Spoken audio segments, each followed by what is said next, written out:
नाजरीन अस्सलाम वालेकुम। इनसाइड न्यूज के नए प्रोग्राम के साथ मैं हूं इब्राहिम राजा और आज हम आपको बताएंगे कि मौजूदा कशीदा सियासी सूरत हाल में एक जनरल का मामला क्या है, मियां नवाज शरीफ को क्या पैगाम भेजा गया जिसके बाद हसन नवाज के दफ्तर में एक हंगामी मीटिंग बुलाई गई, और इसके अलावा आपको ये भी बताएंगे कि एक खुफिया वीडियो में नजर आने वाले दो किरदार कौन से हैं। अगर आप इस खबर की तफसील जानना चाहते हैं और आने वाले दिनों में भी अहम मामलात से आगाह रहना चाहते हैं तो हमारे चैनल को सब्सक्राइब कीजिए।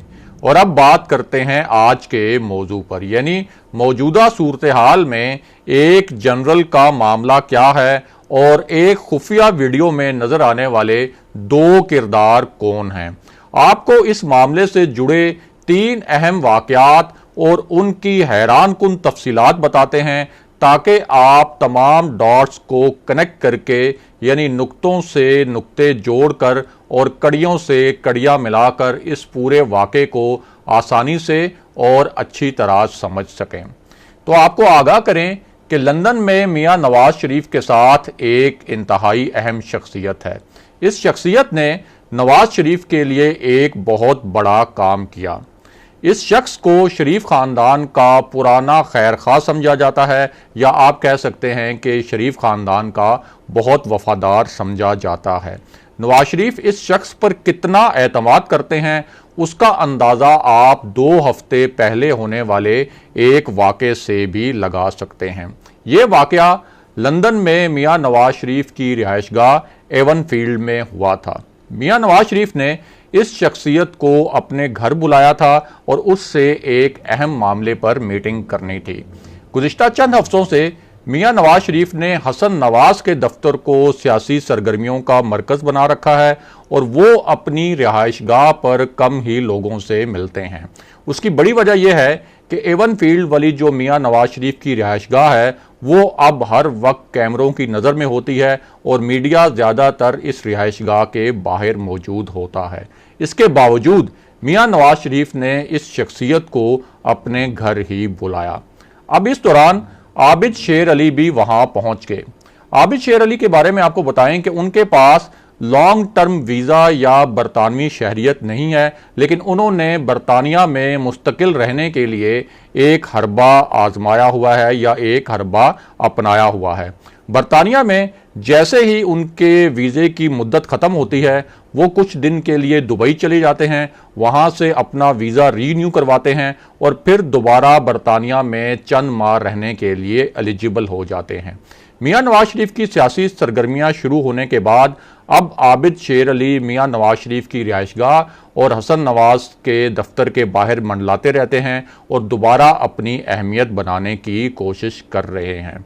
बहरहाल जब इस शख्सियत की मुलाकात जारी थी तो आबिद शेर अली भी एवन फील्ड पहुंच गए। अब चूंकि ये शख्सियत बराह रास्त शरीफ खानदान का हिस्सा नहीं है, इसलिए आबिद शेर अली ने इस शख्सियत को बहुत ईजी लिया और उस मीटिंग में शरीक होने की कोशिश की।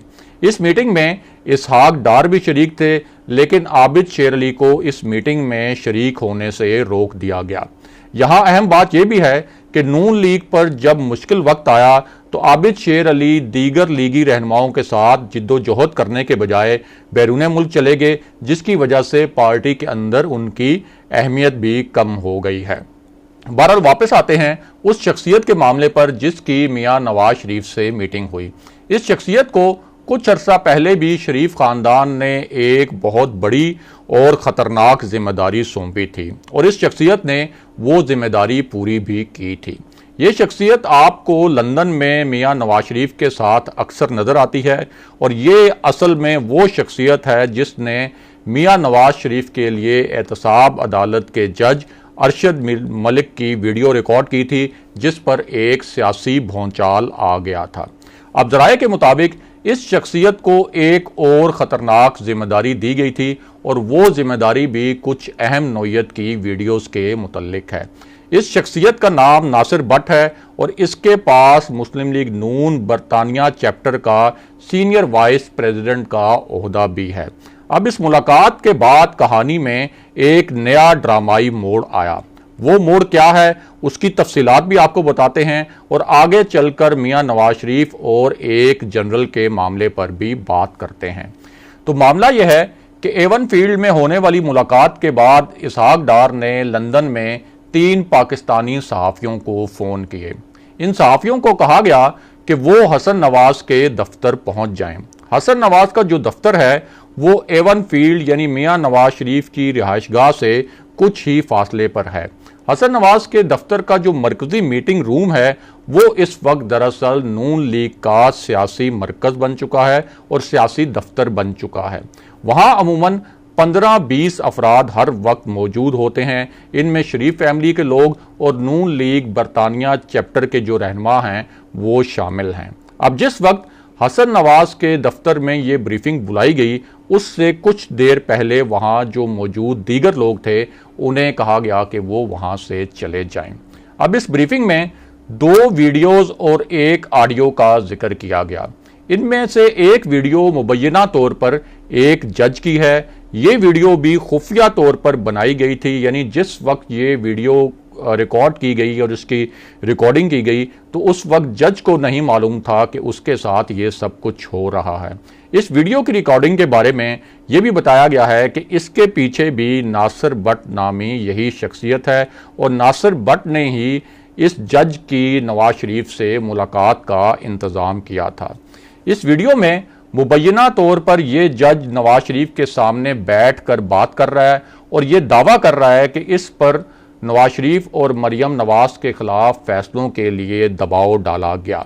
इस नई वीडियो के बारे में दावा किया गया है कि ये वीडियो एहतसाब अदालत के साबिक जज अरशद मलिक और मियां नवाज शरीफ की मुलाकात की वीडियो है। इस मीटिंग में एक और वीडियो और एक ऑडियो का जिक्र भी किया गया। इनमें एक वीडियो के बारे में दावा किया गया कि वो रियासती इदारे की एक अहम शख्सियत की है। इसके अलावा एक ऑडियो के बारे में भी दावा किया गया कि ये ऑडियो दरअसल मियां नवाज शरीफ के दौर में इंटेलिजेंस ब्यूरो ने रिकॉर्ड करके मियां नवाज शरीफ तक पहुंचाई थी। इसहाक डार ने लंदन में जो मौजूद पाकिस्तानी सहाफ़ी हैं उनको बताया कि नून लीग इन वीडियोस और ऑडियो टेप्स को रिलीज़ करने का यानी इन्हें जारी करने का प्लान बना रही है। और यहाँ अहम बात यह भी है कि नासिर भट्ट नामी इस शख्सियत पर पाकिस्तान में पहले ही 13 FIRs हैं।